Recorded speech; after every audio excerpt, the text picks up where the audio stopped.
Welcome, dear listener, to Sleepless Survivors. Tonight we embark on a journey into the ancient mysteries of humanity's forgotten past. A journey that will take us back thousands of years to a time when gods walked among mortals, when the boundaries between heaven and earth were not yet firmly drawn, and when knowledge flowed from the stars themselves. Close your eyes now. Let your breathing slow. Feel the weight of your body sinking into the surface beneath you. As you drift into the realm between waking and sleeping, let my voice guide you through the sands of time, back to the cradle of civilization where the story of the Anunnaki begins. The word Anunnaki itself carries weight across millennia. In the ancient Sumerian language it means those who from heaven to earth came. These were not mere mythological constructs born from primitive minds trying to explain the thunder and the rain.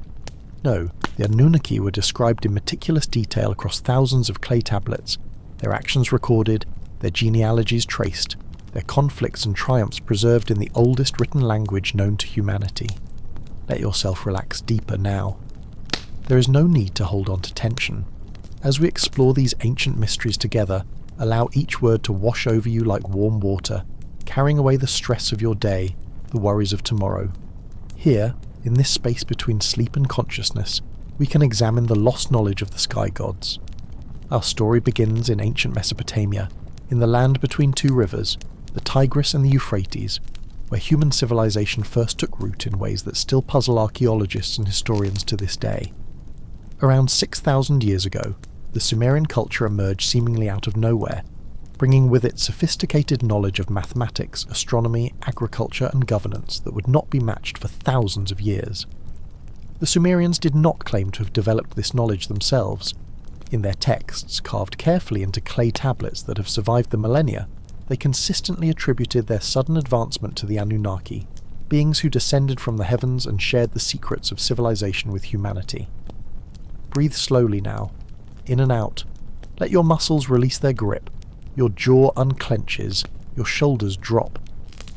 As you sink deeper into relaxation, imagine yourself standing in ancient Sumer, the sun setting over ziggurats that tower into the amber sky, priests in white robes ascending stone steps to commune with the gods who gave them everything.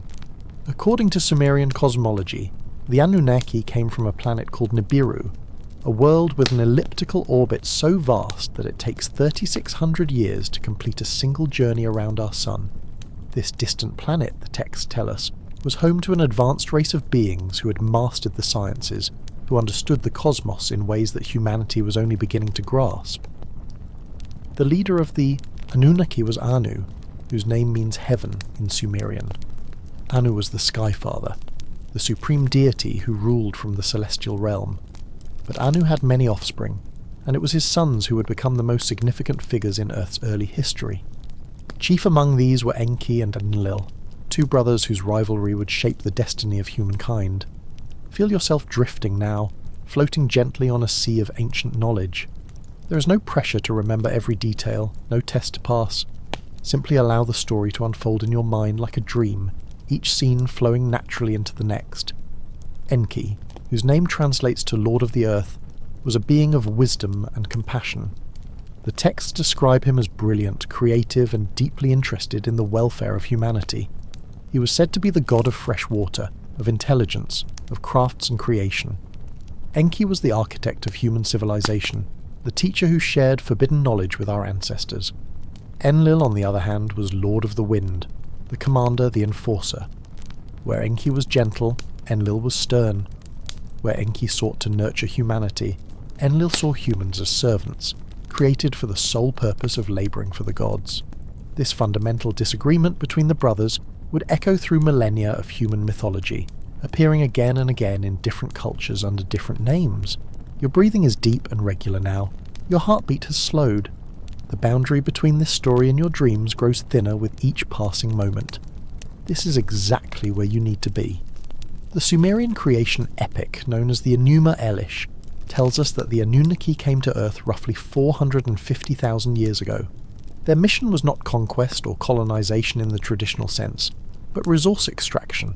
The planet Nibiru was dying, its atmosphere degrading, and the Anunnaki needed gold, vast quantities of gold, to suspend as particles in their atmosphere and reflect the sun's warmth back to their planet's surface. They found Earth rich in this precious metal, and they established mining operations in what is now southeastern Africa, in regions that would later be called Abzu by the Sumerians. For thousands upon thousands of years, the Anunnaki themselves laboured in these mines, extracting the gold their homeworld desperately needed. But the work was arduous and endless. The Anunnaki workers, known as the Igigi, grew weary and resentful. They had left their homeworld to toil in the depths of the earth, their backs bent under the weight of stone and metal, their hands bloodied by the rough tools of mining. Eventually their dissatisfaction erupted into rebellion. Imagine the scene now, not as an observer, but as if you were there. You can almost hear the rumbling discontent, the whispered conversations in the darkness of the mines, the growing anger at their endless servitude. The air is thick with dust and heat. The tunnels stretch endlessly into the Earth's dark heart. The Igigi laid down their tools. They refused to continue the work that sustained both Earth operations and their distant homeworld. This crisis brought the leadership of the Anunnaki to a crossroads. They needed the gold, but they could not force their own people to continue labouring under such harsh conditions. It was Enki, the wise and creative, who proposed a solution that would forever change the course of life on Earth. Enki suggested creating a new species, a worker race that could take over the mining operations. This species would be fashioned from the genetic material of the existing hominids on Earth. The primitive ape-like creatures that roamed the African plains, combined with the genetic essence of the Anunnaki themselves.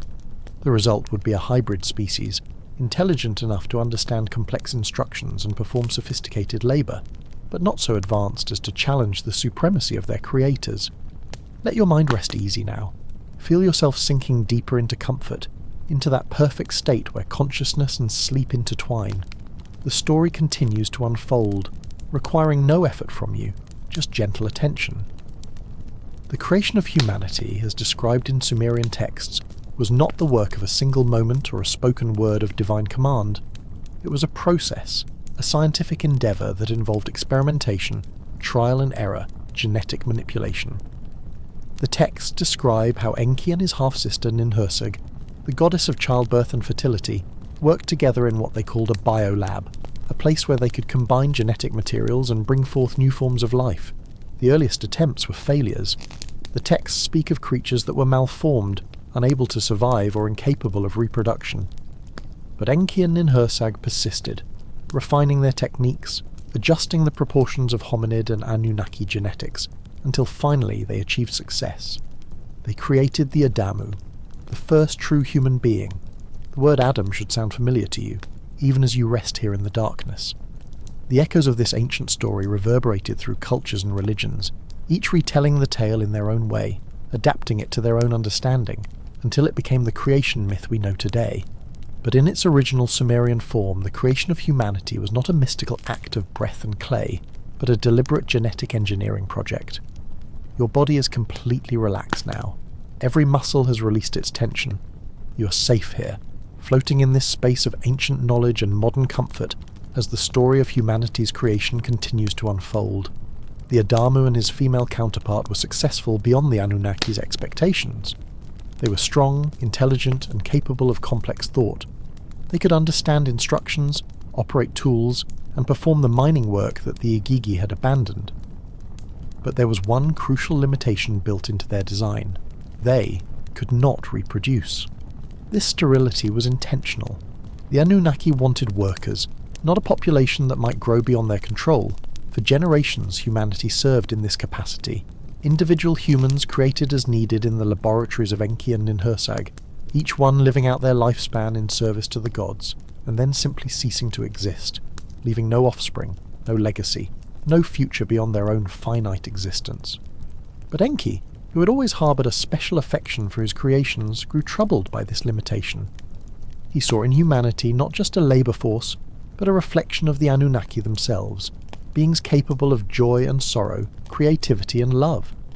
The texts tell us that Enki made a decision that would anger the other Anunnaki, particularly his brother Enlil.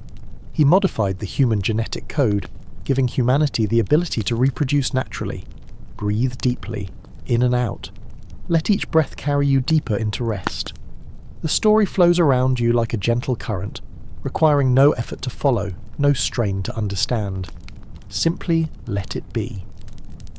This act of genetic modification is preserved in human mythology as the eating of the forbidden fruit, the knowledge that opened humanity's eyes and made them like the gods. In the Sumerian version, it was not disobedience but a gift, a secret modification that Enki performed against the wishes of Enlil and the other Anunnaki leaders. When Enlil discovered what Enki had done, his rage was immense.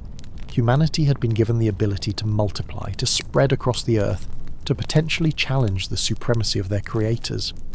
The texts describe heated arguments between the brothers, with Enki defending his actions as compassionate and necessary, while Enlil condemned them as dangerous and reckless. But the modification could not be undone. Humanity began to reproduce and their numbers grew. They spread from the mining regions of Africa to the fertile valleys of Mesopotamia, to the shores of the Mediterranean and beyond.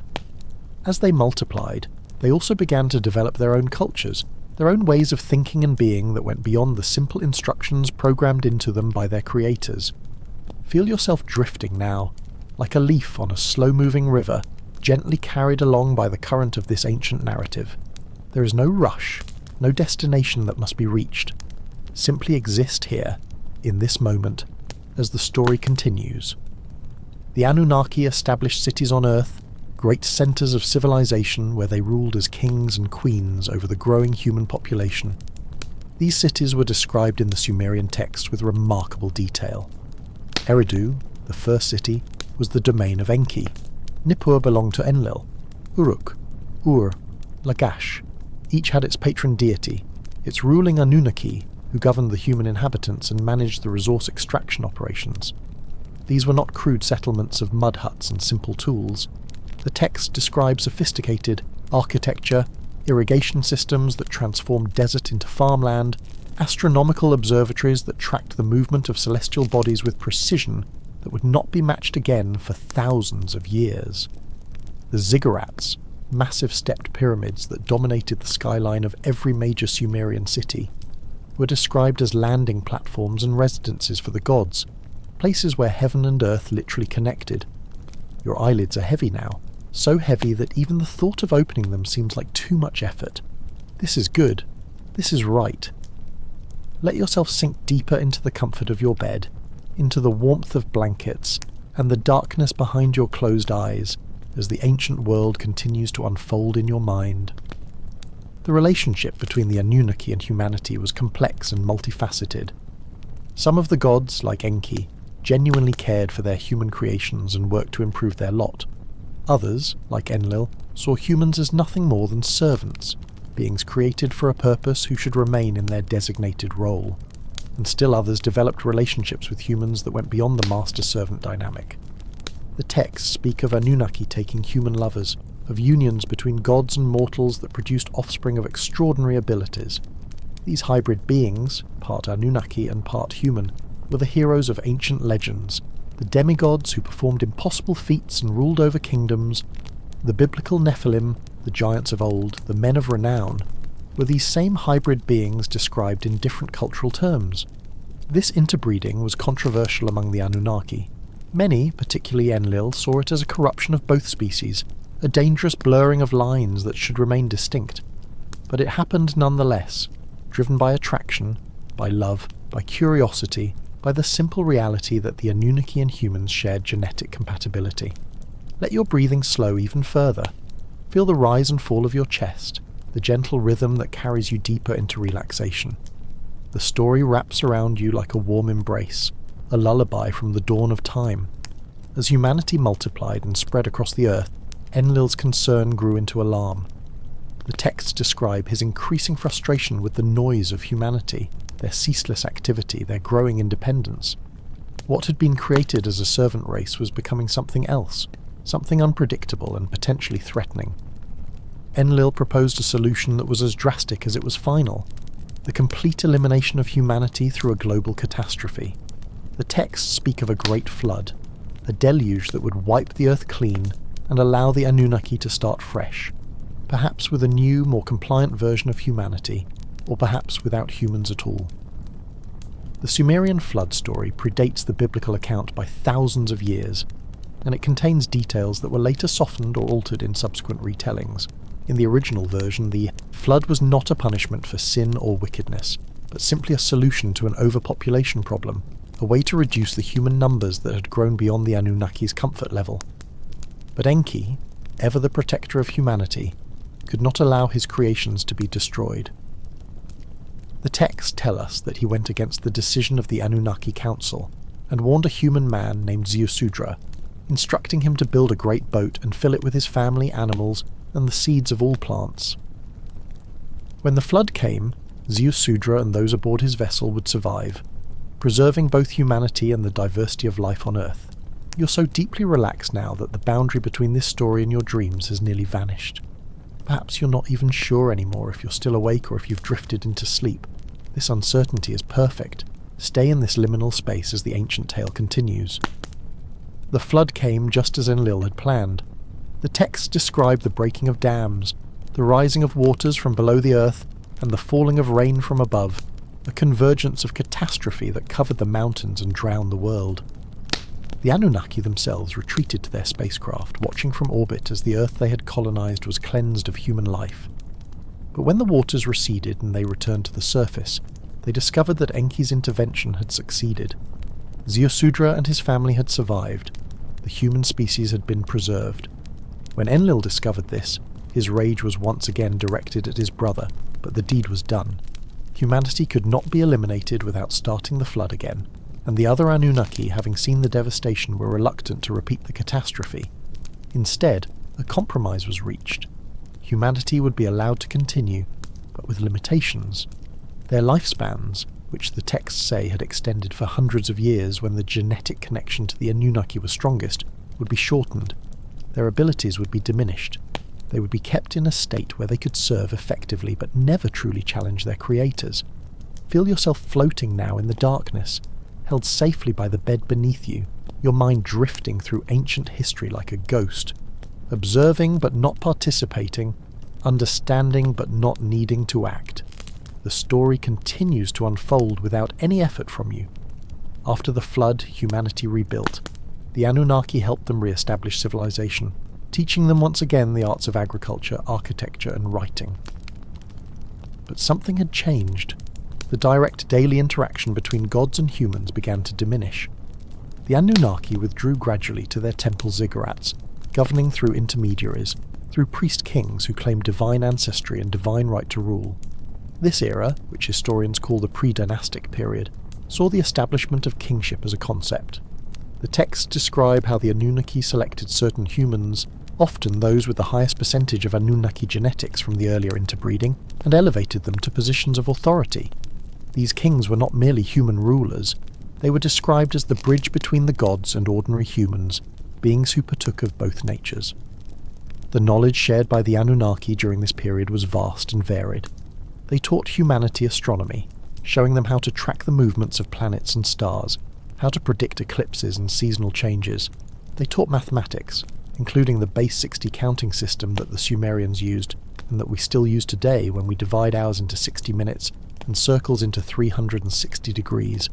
Your body's so relaxed now that you can barely feel its weight. You exist more as consciousness than as physical form, floating in the darkness, absorbing the story without effort, without resistance. This is the perfect state for deep restorative sleep, and yet the story continues to flow through your awareness like a gentle stream. The Anunnaki taught humans medicine, explaining the properties of plants and minerals, how to treat injuries and illnesses. They taught metallurgy, showing humans how to extract copper and tin from ore, how to combine them to create bronze, a material harder and more durable than anything humanity had previously known. This knowledge sparked what we now call the Bronze Age, a revolutionary period in human development. They taught agriculture beyond simple farming, explaining crop rotation, irrigation techniques, and selective breeding of animals. They taught writing, giving humanity the ability to record knowledge, to preserve history, to communicate across distances and time. The cuneiform script of the Sumerians was one of humanity's greatest achievements, and it was described as a gift from Enki himself. But perhaps most significantly, the Anunnaki taught humanity about governance and law. The Code of Hammurabi, one of the oldest written legal codes in existence, was said to have been given to King Hammurabi by the god Shamash, one of the Anunnaki. This code established principles of justice, proportional punishment, and social order that would influence legal systems for millennia to come. Let yourself drift deeper now. There is no need to hold on to consciousness. The story will continue whether you're awake or asleep, and when you wake, you may not remember the details, but the essence will remain with you, like a dream half recalled in the morning light. As centuries turned into millennia, the presence of the Anunnaki on Earth became less direct and more symbolic. The texts suggest that their home planet Nibiru was completing its long orbit, moving away from the inner solar system and taking the Anunnaki with it.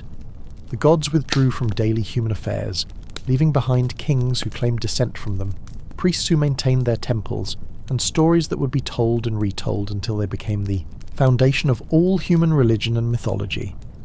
But before they left, the Anunnaki provided humanity with a legacy of knowledge, a curriculum of cosmic understanding that was preserved in temple schools and passed down through generations of priests and scholars. This knowledge covered the sciences, the arts, philosophy, and what we might call esoteric or mystical understanding.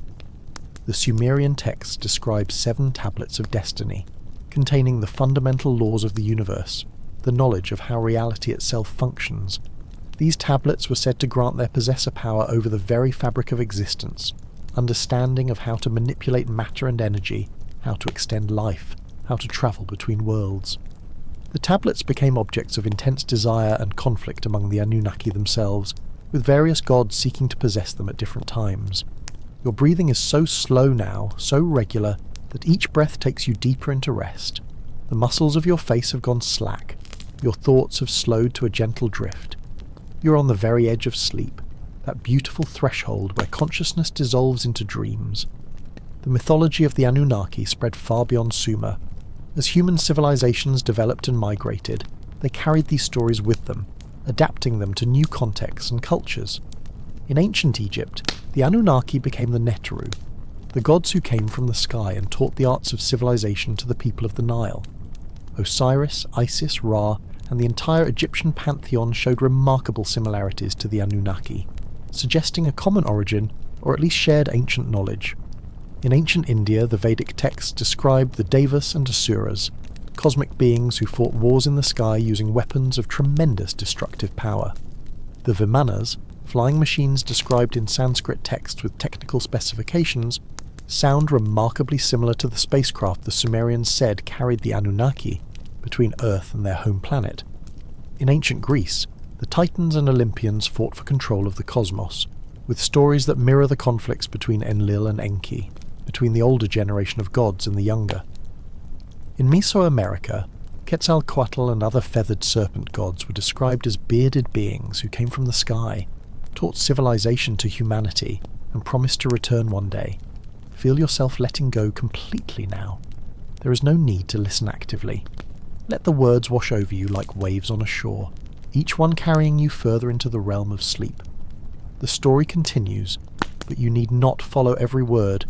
Simply exist in this space of comfort and warmth. The knowledge preserved in these ancient texts extended beyond practical skills and into areas that modern science is only beginning to understand. The Sumerians knew that our solar system contained specific planets in a specific order, including outer planets like Neptune and Uranus, that would not be discovered by modern astronomy until the invention of powerful telescopes thousands of years later. They described our solar system accurately, suggesting that this knowledge came from beings who had travelled through it and observed it firsthand. Their understanding of genetics, encoded in stories about the creation of humanity, suggests knowledge of DNA, chromosomes, and heredity that should not have been possible with primitive technology. Their astronomical observations were so precise that they could calculate the precession of the equinoxes, a slow wobble in Earth's axis that takes nearly 26,000 years to complete. How could an ancient civilization without modern instruments make such calculations unless they had been taught by beings with advanced scientific knowledge? The ziggurat temples themselves may have been more than religious structures. Some researchers suggest they served as power generators, astronomical observatories, or even landing platforms for spacecraft. The precise mathematical ratios in their construction, their alignment with celestial bodies, and the sophisticated engineering required to build them indicate a level of knowledge that seems incongruous with what we understand about Bronze Age civilization. You're drifting now, floating in a warm darkness, the story becoming part of your dreamscape. Perhaps you see images forming behind your closed eyes, ancient cities and towering ziggurats, beings of light descending from the sky, the sun rising over the Tigris and Euphrates rivers. These visions are neither memory nor imagination, but something in between. The Sumerian king list, another ancient document, records the reigns of kings both before and after the Great Flood. The pre-flood kings are said to have ruled for thousands of years each, with reign lengths that seem impossible by modern standards. But if we consider the Sumerian belief that these early kings were either Anunnaki themselves or humans with a high percentage of Anunnaki genetics, perhaps these extraordinary lifespans make more sense. As the genetic influence of the Anunnaki diminished through successive generations, human lifespans became shorter until they reached the lengths we're familiar with today. This gradual reduction in lifespan is recorded not just in Sumerian texts, but in the biblical narrative as well. The patriarchs of the Old Testament, from Adam to Noah to Abraham, show a steady decrease in lifespan over generations, from 900 years to hundreds to eventually the normal human span.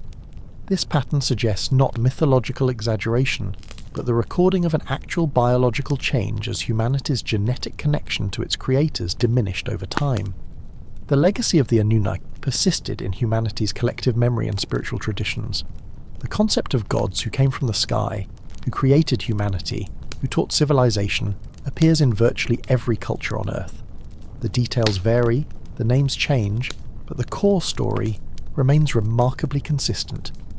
Beings from elsewhere came to Earth in the distant past and fundamentally shaped the course of human development. Let yourself sink deeper still. The story has become a gentle murmur now, words flowing together like a lullaby, carrying you softly into the embrace of sleep. Your body is completely at rest, your mind floating free, untethered from the concerns of waking life. Modern interpretations of the Anunnaki story range from purely mythological to literally historical. Some scholars see the tales as humanity's attempts to explain natural phenomena and the development of civilization through anthropomorphized deities. Others point to the remarkable specificity and consistency of the accounts across thousands of clay tablets and suggest that something more literal may have occurred. The archaeological evidence from ancient Sumer is both tantalizing and frustrating.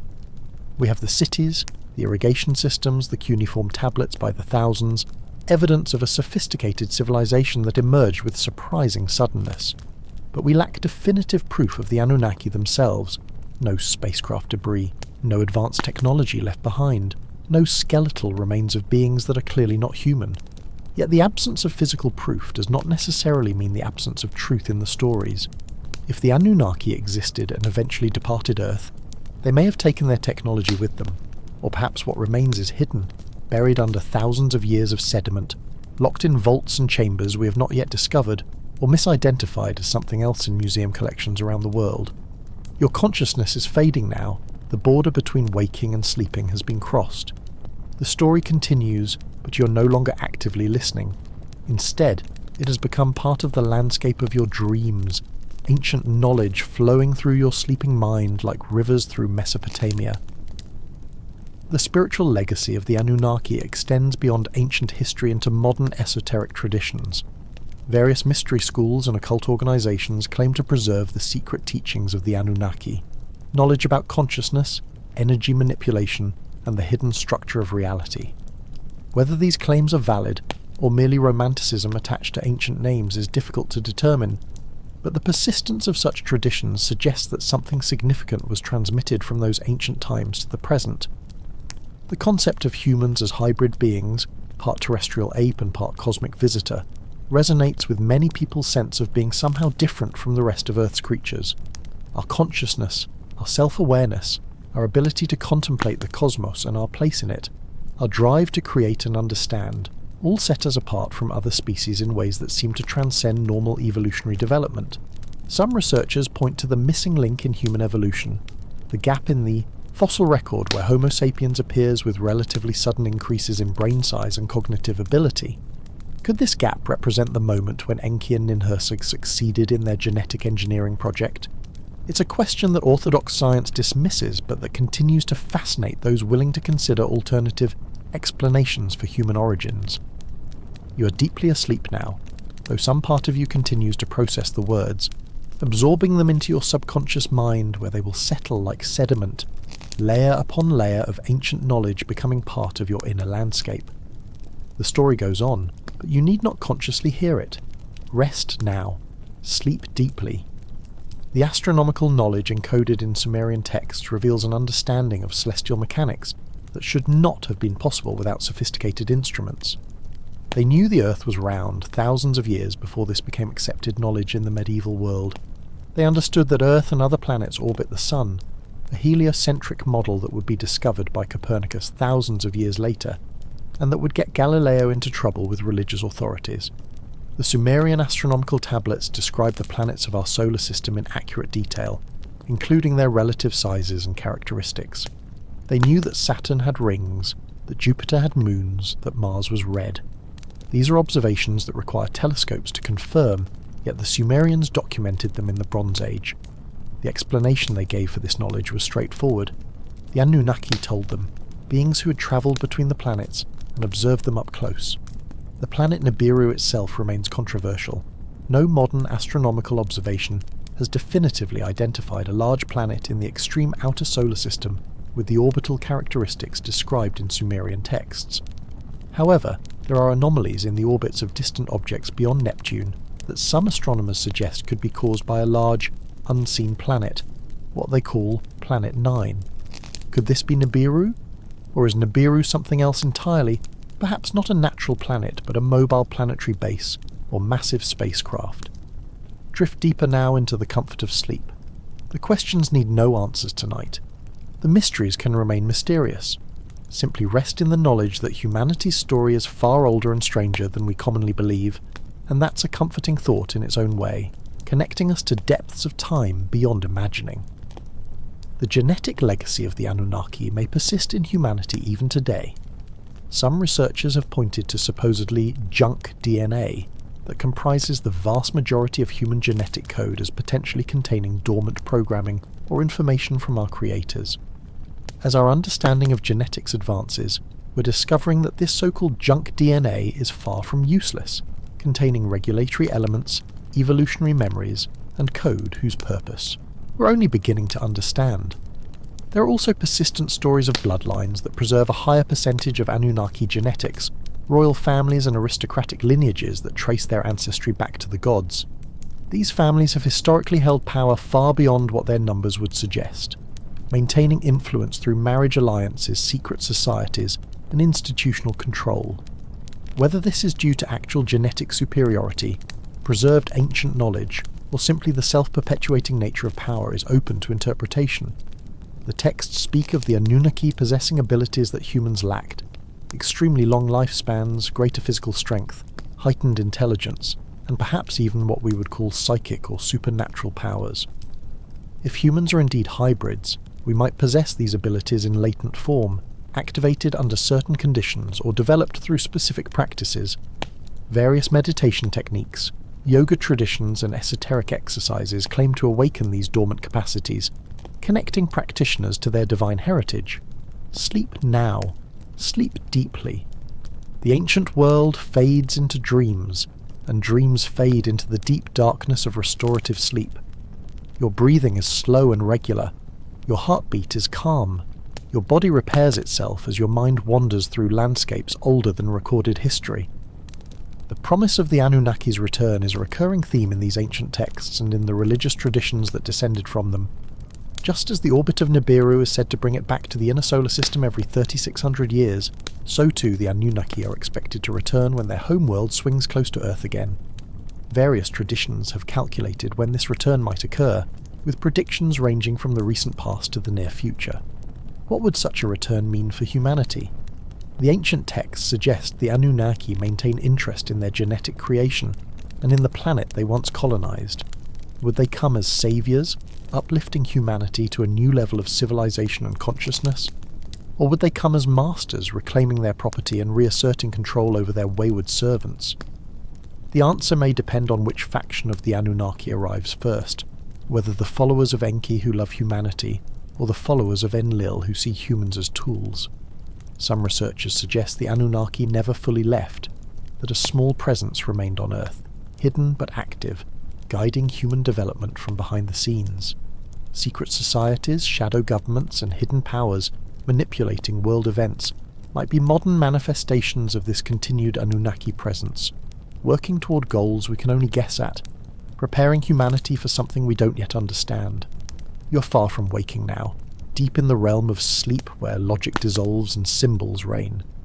The Anunnaki move through your dreams as they move through ancient Sumer, tall beings of light and shadow, bringing gifts and demanding service, creating and destroying, loved and feared in equal measure. The ziggurats still stand in ruins across Iraq, their stepped platforms pointing to the sky like stone prayers. Though thousands of years have weathered their surfaces and countless wars have damaged their structures, they endure as monuments to a time when gods and humans interacted directly, when the boundary between heaven and earth was thin and frequently crossed. Modern visitors to these sites often report unusual feelings, a sense of presence or significance that transcends mere historical interest. Perhaps these ancient places retain some imprint of their original purpose, some energetic residue of the beings who once walked their steps and performed rituals in their temples. Or perhaps it's simply the weight of history, the knowledge that we stand where civilization itself was born, where humanity took its first steps toward becoming something more than primitive apes. The clay tablets continue to be translated, thousands upon thousands of them sitting in museums and university collections around the world. Each tablet adds a little more to our understanding of Sumerian culture and their relationship with the Anunnaki. New tablets are occasionally discovered, emerging from archaeological sites or private collections, adding new details to the ancient story. Sleep deeper, sleep peacefully. The ancient mysteries need no solving tonight. Let them exist as they have for millennia. Questions without definitive answers, stories that touch something deep in the human psyche, that speak to our longing for connection with something greater than ourselves. The Anunnaki tablets describe technologies and capabilities that sound like science fiction. Aircraft that could traverse the heavens, weapons that could level mountains, devices that could extend life, machines that could manipulate weather and cause earthquakes. Are these descriptions of actual technology, advanced science that appears magical to the primitive humans who witnessed it? Or are they metaphorical exaggerations, mythological embellishments of more mundane events? The texts describe the Anunnaki communicating with each other across vast distances instantaneously, what we might call telecommunications or radio. They describe ships that could navigate underwater, what we might call submarines. They describe weapons that could strike from the sky and destroy entire cities with single blows, descriptions that sound chillingly similar to modern nuclear weapons or orbital bombardment platforms. If we take these descriptions at face value, the Anunnaki possessed technology far beyond what we can currently achieve. But if their civilization is hundreds of thousands or millions of years old as the texts suggest, perhaps such advancement is not surprising. We have gone from the first powered flight to landing on the moon in less than 70 years. What might we achieve in thousands or millions of years of continuous technological development? Rest now in the darkness. Feel the comfort of your bed, the warmth of your blankets, the safety of your space. The ancient world cannot touch you here. You are simply a consciousness floating in the stream of time, observing, learning, but always safe, always protected by the simple fact of distance. Thousands of years between you and those ancient days. The conflict between Enki and Enlil plays out again and again in the texts, a sibling rivalry of cosmic proportions. Enki, the scientist and creator, who loves humanity and wants to see it reach its full potential. Enlil, the administrator and enforcer, who wants order and obedience above all else. This dynamic appears in mythology worldwide. Prometheus stealing fire from the gods to give to humanity. Lucifer the light-bringer who rebelled against heavenly authority. Loki the trickster, who both helped and hindered the gods and humans alike. Are these all the same story, told through different cultural lenses? Is Enki the original Prometheus, the rebel god who loved humanity enough to defy his own people? And is Enlil the original Zeus, the stern father figure who demands obedience and punishes transgression? The parallels are striking enough that many researchers believe these mythological traditions share a common source, an original event or series of events that became encoded in humanity's collective memory and expressed through various mythological frameworks. The flood story particularly shows this pattern. Virtually every ancient culture has a flood myth, most featuring a righteous man warned by a friendly god, building a boat, surviving a global deluge, and then repopulating the earth. The details vary, but the core story remains consistent. Is this evidence of a real global flood event, or perhaps a regional flood so devastating that it seemed global to the people who experienced it, an event dramatic enough to be remembered and mythologized by cultures across the world? You're so deeply asleep now that you may not even be processing these words consciously. They flow through your mind like water through a riverbed, shaping the landscape of your dreams, but leaving no trace in your waking memory. This is as it should be. Sleep is for rest, for healing, for allowing the conscious mind to release its grip and let the deeper processes of mind and body do their work. The legacy of Anunnaki knowledge shaped human civilization in ways we're still discovering. Mathematics, astronomy, agriculture, metallurgy, writing, law, architecture, all the foundations of civilization were described by the Sumerians as gifts from the gods. While conventional history attributes these developments to human ingenuity over time, the Sumerian texts present an alternative narrative. Rapid knowledge transfer from an advanced species to a primitive one, a cosmic curriculum that bootstrapped humanity from simple tool users to civilization, builders in a remarkably short time. This raises profound questions about human nature and potential. Are we essentially the product of our own efforts, slowly climbing from ignorance to knowledge through trial and error, observation and experimentation? Or are we the product of external intervention, given knowledge we had not earned, thrust into civilization before we were truly ready for it? And if the latter, what does that mean for our future development? Are we still following a curriculum laid out by the Anunnaki, progressing through lessons they designed? Or have we finally graduated and begun charting our own course? The concept of humanity as a created species, engineered for a specific purpose, challenges many of our assumptions about ourselves. We like to think of ourselves as the pinnacle of natural evolution, the universe becoming conscious of itself through the random processes of mutation and selection. But what if we're something else, something designed? Our consciousness and capabilities deliberately crafted by beings who knew exactly what they were doing. Drift in the darkness now, thoughts dissolving into the formless space of deep sleep. The questions can wait. They have waited thousands of years already. They can wait until morning. For now, simply rest, floating in the comfortable void, your body healing, your mind processing, your spirit renewed by the deep peace of proper sleep.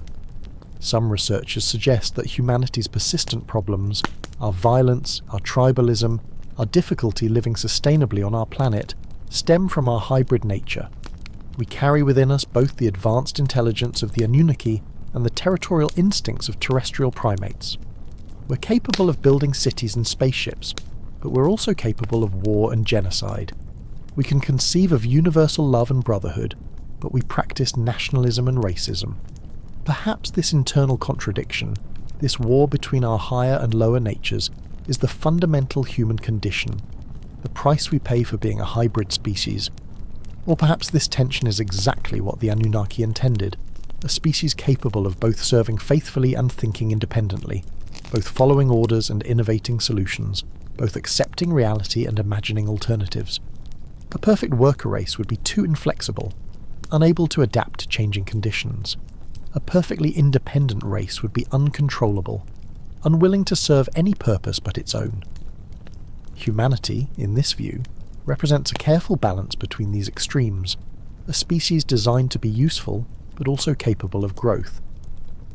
The texts describe humanity's original purpose as mining gold, but they also describe humans being given other roles over time: farmers, artisans, soldiers, scribes, priests. As humanity proved capable and trustworthy in various capacities, our allowed sphere of action expanded. Perhaps this progression was always intended, a gradual education that would eventually result in humanity being ready to stand as equals alongside our creators, rather than merely as servants beneath them. Sleep now. Sleep deeply and peacefully. The ancient world fades into mist and memory. The Anunnaki become shadows in dreams, their vast forms moving through landscapes of symbol and archetype. You need not understand everything. You need only rest, allowing your body and mind to heal and renew themselves in preparation for tomorrow's waking. The promise of ascension, of humanity evolving beyond our current limitations to become something greater, appears throughout spiritual traditions and esoteric teachings. What if this promise reflects the original design, the intended endpoint of the Anunnaki's genetic engineering project? Not to create permanent servants, but to create a new species that would eventually mature into peers, beings capable of taking their place among the spacefaring civilizations of the cosmos. If this is true, then human history becomes a long childhood, a gradual education in how to be a conscious technological species capable of managing a planet and eventually reaching for the stars. The Anunnaki would be our parents in a very literal sense, beings who created us, nurtured us, taught us, occasionally disciplined us, and eventually will release us to make our own way in the universe. But like any parent-child relationship, this one is complicated. The texts describe conflict, rebellion, love, anger, pride, disappointment, all the emotions that characterize family dynamics. The gods were not distant, perfect beings, but personalities with flaws and agendas, beings who made mistakes and sometimes regretted them. This makes them more relatable but also more troubling. If the Anunnaki are real, not merely mythological, then they're not omniscient or omnipotent, just older and more knowledgeable than us. This is both comforting and concerning. The darkness deepens around you now. You've descended into the deepest levels of sleep, where consciousness is barely a flicker, where dreams themselves dissolve into pure rest. Your body temperature has dropped slightly. Your breathing and heartbeat have slowed to their nighttime rhythms. Your brain waves have shifted into the delta patterns of deep, restorative sleep. This is the healing darkness, the renewing void from which you will emerge refreshed. The Sumerian civilization eventually declined and was absorbed by other cultures, the Akkadians, the Babylonians, the Assyrians. But the knowledge and stories of the Anunnaki persisted, transmitted through these successive cultures, adapting to new languages and contexts but maintaining their essential truths. The Babylonian creation epic, the Enuma Elish, retells the Sumerian stories with new names and emphasis, but the same basic narrative structure. This transmission of knowledge across cultures and millennia demonstrates the power and importance of these stories to humanity. They were not casual myths told around campfires and then forgotten. They were carefully preserved, written down, copied and recopied, taught in temple schools, embedded in religious practice. Someone, perhaps many someones, considered this knowledge crucial enough to ensure its survival across the collapse of civilizations and the rise of new ones. What were they trying to preserve? Merely interesting stories about gods and heroes, or something more, actual historical information about humanity's origins and nature, practical knowledge about consciousness and reality, warnings or promises about the future? The texts themselves claim to be history, records of real events involving real beings. Whether we choose to believe that claim or not, we must acknowledge that the people who wrote and preserved these texts believed them to be true. Rest in the deepest darkness now, beyond dreams, beyond thought, in the pure void of unconsciousness where healing happens at the cellular level. Your immune system works more efficiently in deep sleep. Your body produces growth hormone that repairs damaged tissues. Your brain consolidates memories and clears metabolic waste products. Sleep is not passive, but intensely active, just at levels below conscious awareness. The archaeological mysteries surrounding ancient Sumer only deepen when we examine the evidence more closely. How did a culture, with supposedly primitive technology, move and position massive stone blocks with precision that modern engineers find impressive? How did they perform brain surgery with success rates that wouldn't be matched until the 20th century? How did they formulate medicines whose active ingredients modern pharmacology is only now confirming?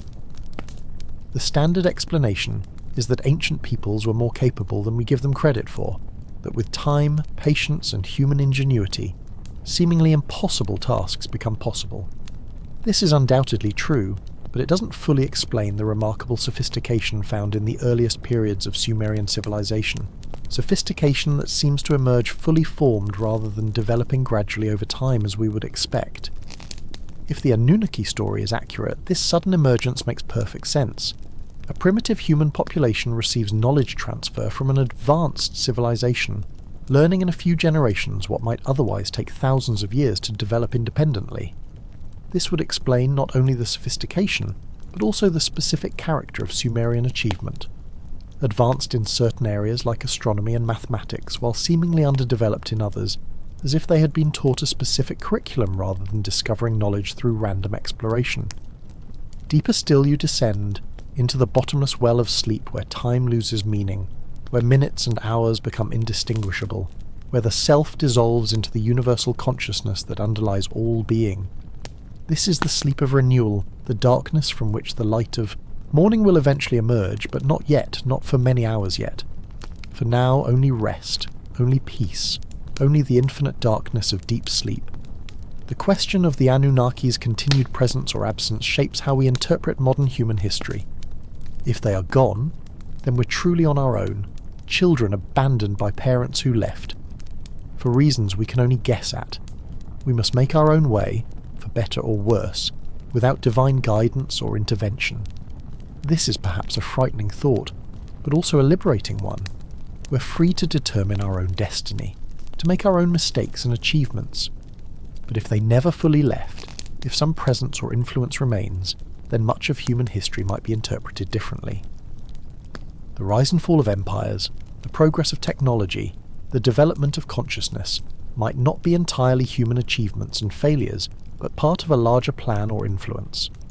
This interpretation is less popular among those who value human agency and accomplishment, but it's consistent with the persistent human sense that we're being guided or influenced by forces beyond our understanding. Various secret societies and esoteric traditions claim to maintain contact with the Anunnaki, or their representatives, to preserve and practice their teachings, to prepare humanity for their eventual return. The Freemasons, the Illuminati, various mystical orders and religious sects, all have been accused or have claimed to possess ancient knowledge traceable to the Anunnaki.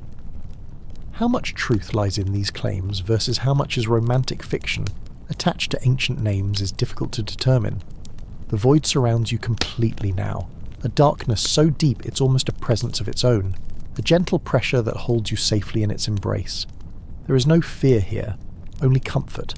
The darkness of sleep is not the darkness of death, but the darkness of the womb, protective and nurturing, the space where growth happens, where renewal occurs, where tomorrow is quietly prepared. The technological interpretation of Anunnaki stories has gained popularity as our own technology has advanced. Descriptions that seemed like pure fantasy 100 years ago now sound like descriptions of technology we either possess or can imagine possessing. Flying vehicles, instant communication, genetic engineering, weather modification, energy weapons, all the things attributed to the Anunnaki in ancient texts, are now either reality or near-future possibility for human civilization. This raises an interesting question. Are we interpreting ancient mythology through the lens of modern technology, projecting our capabilities backward onto the stories? Or are these stories actually describing technology, with ancient people recording what they saw but lacking the vocabulary and concepts to describe it in technical terms? When a Sumerian sees an aircraft, does he call it a flying chariot or a celestial boat, because those are the only frames of reference he has for vehicles that move? The texts themselves seem quite literal in their descriptions, providing measurements, specifications, and operational details that go beyond what we'd expect in purely mythological accounts. When the texts describe how long it takes to travel from one city to another by air, or the quantities of gold required for various purposes, or the number of people needed for certain projects, these details suggest actual record-keeping rather than storytelling embellishment. Float effortlessly now in the sea of sleep, weightless and timeless. Consciousness reduced to a distant spark that occasionally flickers, but mostly remains dark. The body breathes itself. The heart beats itself. The blood flows and the cells divide, and the dreams drift by like clouds across a vast sky. Noticed briefly, if at all, then gone, forgotten, leaving no trace. The return of Nibiru and the Anunnaki is a recurring theme in alternative interpretations of these texts. Various dates have been proposed and passed without incident, leading skeptics to dismiss the entire concept. But the texts themselves are ambiguous about timing, speaking in terms of orbital periods and cosmic cycles that are difficult to translate into specific calendar dates. The Sumerians used different calendars and timekeeping systems than we do, making precise calculations difficult. Moreover, the return might not be the dramatic event that popular imagination envisions. Rather than massive spacecraft descending in broad daylight over major cities, the return might be subtle, a gradual increase in influence and presence that most people don't notice or interpret differently. If the Anunnaki have learned anything from their previous interactions with humanity, they might prefer a quieter approach this time, working behind the scenes rather than presenting themselves as obvious gods. Or perhaps the return has already occurred, decades or centuries ago, and the Anunnaki are now observing, assessing, deciding whether humanity has matured enough to be ready for open contact. UFO sightings, government secrecy about extraterrestrial contact, mysterious advances in certain technologies, all might be evidence of Anunnaki presence if we choose to interpret them that way. Or they might be something else entirely, unrelated phenomena that we're incorrectly connecting to ancient mythology. The darkness is complete now, the void absolute. There is no you, no world, no story, no knowledge, no questions, no answers. Only the infinite darkness of deep unconscious sleep. The darkness that is not absence but fullness, not emptiness but wholeness. The darkness from which all things emerge and to which all things return, the source and the destination, the alpha and omega of consciousness. The ethical implications of the Anunnaki narrative are profound. If humanity was created to serve as a worker race, what does that say about our value and purpose? Are we merely living tools, valuable only for what, or we can do rather than what we are? Or has our creation evolved beyond its original purpose, with humanity now possessing inherent worth and rights regardless of our origins? Enki's rebellion, his choice to give humanity the ability to reproduce independently, and his subsequent efforts to protect and educate us, suggest that at least some of the Anunnaki came to see humanity as more than just tools. Perhaps consciousness itself grants dignity and worth that transcends the intentions of one's creators. A parent may have children for selfish or practical reasons, but once those children exist and develop consciousness and personality, they become beings with their own value, deserving of love and respect. This parallels modern debates about artificial intelligence and synthetic consciousness. If we create artificial beings with consciousness and self-awareness, do we owe them ethical consideration regardless of our original purpose in creating them? Does the act of creating consciousness create moral obligations to the conscious being? The Anunnaki story suggests these are not new questions but ancient ones, with humanity itself being the test case for how creators should treat their conscious creations. Sleep now without dreams, without thoughts, without any consciousness whatsoever.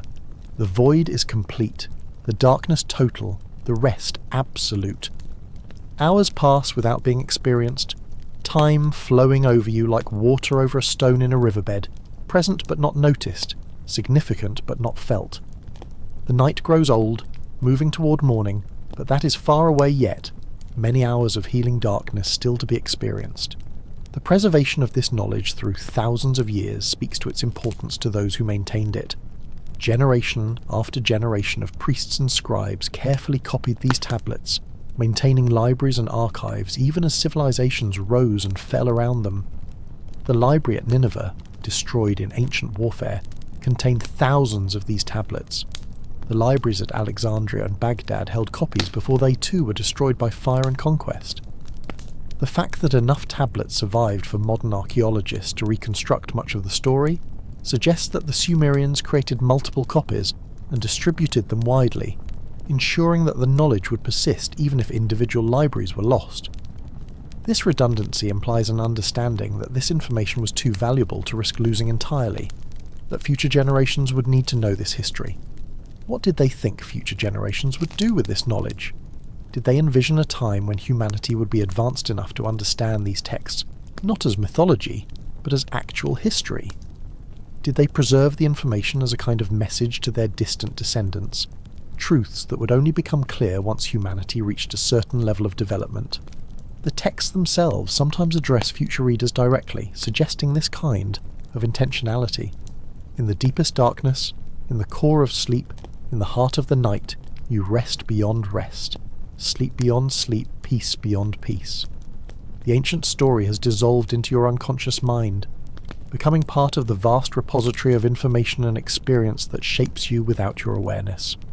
When you wake, you may not remember the details, but something will have changed, some new connection made, some fresh perspective opened.